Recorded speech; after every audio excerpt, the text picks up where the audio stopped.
Welcome to new TV Telugu. ఇప్పుడు Telangana top 10 చూద్దాం. Shamshabad airport లో భారీగా బంగారం పట్టుబడింది.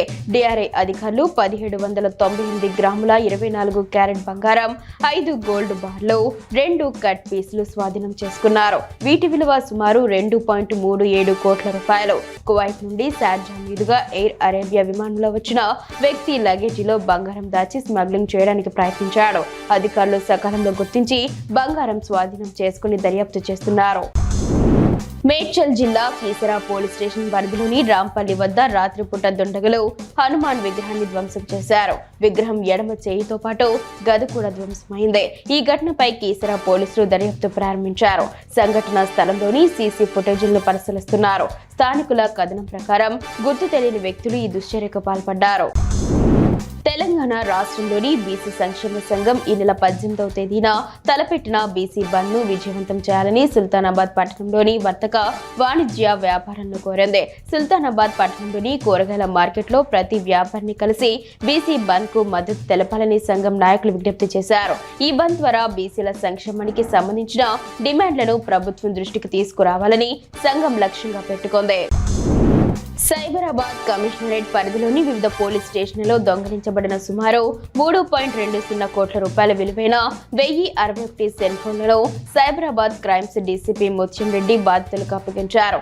ఈ స్వాధీనంలో ఐఫోన్లతో పాటు అనేక విలువైన మొబైల్ ఫోన్లు ఉన్నాయి. కొందరి ఫోన్లు సంవత్సరం తర్వాత దొరకగా మరికొన్ని 15 రోజుల్లోనే రికవరీ కావడం విశేషం. తమ పోగొట్టుకున్న ఫోన్లు తిరిగి పొందిన బాధితులు ఆనందం వ్యక్తం చేశారు.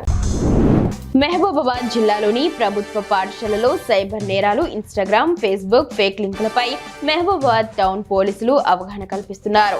విద్యార్థులు ఇంటికి వెళ్లిన తర్వాత సైబర్ నేరాలపై తల్లిదండ్రులకు, చుట్టుపక్కల వారికి తెలియజేయాలని సూచించారు. విద్యార్థులకు అవగాహన కల్పించడం వల్ల కొంతైనా మార్పు వస్తుందని సీఐ తెలిపారు. సైబర్ మోసం జరిగితే 1930కి కాల్ చేయాలని ఎస్పీ ఆదేశాల మేరకు ఈ కార్యక్రమం చేపట్టినట్లు టౌన్ సీఐ గట్ల మహేందర్ రెడ్డి తెలిపారు.